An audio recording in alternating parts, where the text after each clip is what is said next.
अस्सलाम वालेकुम व्यूवर्स, उम्मीद है कि सब खैरियत से होंगे। मेरी खाला आई हुई हैं तो आज मैं उनके लिए चाय बना रही हूँ। वैसे तो हमारे इधर शाम की चाय कोई भी नहीं पीता, लेकिन सिर्फ खाला आई हुई थी तो उनके लिए स्पेशल चाय बन रही थी। और वो सौंफ इलायची वाली चाय लेती हैं तो उनके लिए उसी तरह की चाय बनाई जा रही थी। जब कोई आपके घर आया होता है, इवन आप लोग कोई काम ना भी कर रहे हो तो ऐसे बिज़ी बिज़ी फ़ील हो रहा होता है। इवन कि मेरे से वीडियो भी नहीं ना अपलोड हो रही थी, मैंने कोई वीडियो अपलोड नहीं की 3-4 दिन, क्योंकि हालांकि सिर्फ खाला ही हुई थी, मैं कोई काम नहीं कर रही थी, लेकिन फिर भी ऐसा लग रहा था पूरा दिन काम कर रहे हैं या फिर कोई टाइम नहीं मिला। उसके बाद ये मैं हमारे कैमरे लगे हुए हैं, बाहर बहुत ज़्यादा काम चल रहा है साथ वाले घर का। ये जो हमारे साथ वाले घर की आंटी है, इवन कि जब हमारे घर कोई काम चल रहा होता था या पूरी गली में किसी और घर का कोई काम चल रहा होता था तो इतना बोलती थी कि आप लोगों ने गंद डलवा दिया है, बाहर मट्टी मट्टी हो गई है, रेत हो गया है। लेकिन अब इनका इतने दिनों से काम चल रहा है और इवन कि हमारे घर के आगे ही काम स्टार्ट किया हुआ है इन्होंने सारा।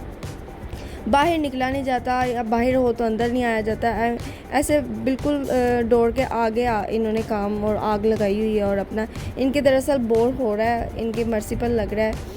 और जब इनका पहले भी मर्सीपल लगा था और वो ख़राब हो गया और अब ये दोबारा से अपना सही करवा रही हैं। अच्छा, चाय बन चुकी है और उसके बाद मैं ये खाला को चाय दे के आती हूँ। उसके बाद फिर मैं ऊपर जाती हूँ, फिर मैं आपको ऊपर का भी व्यू दिखाती हूँ कि ऊपर से ये बाहर हमारी गली कितनी भरी भरी है और इन्होंने कितना सामान अपना बाहर रखा हुआ है। ये मैं ऊपर का व्यू दिखा रही हूँ। रात के टाइम भी ये काम चलता ही रहता था, क्योंकि ये आंटी बहुत सख्त है, ये बहुत कम दिनों में काम करवा लेती है अपना, कि किसी तरह काम कंप्लीट हो जाए। तो ये रात को भी अंधेरे में भी बेचारे काम कर रहे हैं, लेकिन कोई बात नहीं, ये ऐसा चलता रहता है। अब मेरी जो खाला आई हुई है वो कुकिंग एक्सपर्ट है, उनको कुकिंग बहुत अच्छी आती है। इवन कि उन्होंने यूनिवर्सिटी से प्रॉपर कुकिंग कोर्स किया हुआ है अपने टाइम पे। तो वो आज फ्रोज़न पराठे बना रही हैं, तो मैंने कहा मैं चलो थोड़ा सा क्लिप अपने व्लॉग में दिखा देती हूँ।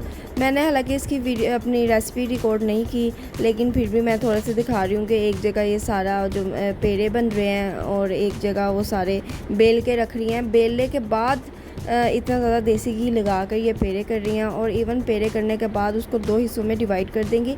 और बहुत मज़े के, इतनी लेयर्स हैं अंदर, बहुत अच्छे ये बने हैं। इवन जैसे बाज़ार से आप लोगों को मिलते हैं फ्रोज़न पराठे डॉन के या डिफरेंट ब्रांड्स के, वैसे ही सेम बने हैं और हमने बहुत ज़्यादा बना के स्टोर कर लिए हैं। अब हमें टेंशन नहीं होती कि मैंने लंच में क्या लेके जाना है, या फिर बाकी जो मेरे बहन भाई हैं वो लंच में क्या लेके जाएंगे, या अगर हमें किसी दिन कोई सालन नहीं पसंद आ रहा तो हम कहते हैं कि आज फिर हम ये खा लेंगे। इसके अलावा खाला ने सिर्फ डोन के पराठे नहीं बनाए, ये देखिए कितने ज़्यादा पेड़े हैं। अभी तो ये थोड़े हैं, बहुत ज़्यादा थे और उनको सारों को बेल कर पेड़े करके उसके बाद दोबारा से बेल कर फ्रीज़ कर लिया। और सिर्फ यही नहीं, साथ नगेट्स भी बनाए हैं। नगेट्स भी बहुत मज़े के बने हैं। इवन कि हम आप फ्रोज़न नगेट्स बाहर से लें, उसमें नमक मिर्च इतनी कम होती है कि आपका दिल ही नहीं करता खाने को, लेकिन ये हमारे टेस्ट के अकॉर्डिंग जितना हम नमक मिर्च खा सकते हैं उतनी नमक मिर्च हैं, थोड़ी स्पाइसी हैं, ताकि हम मज़े से खाएं। ये आप लोग देख सकते हैं फ्रोज़न पराठे की, और ये कितने मज़े के लग रहे हैं, सेम बाहर वाले जैसे आप फ्रोज़न पराठे बाहर से लेते हैं।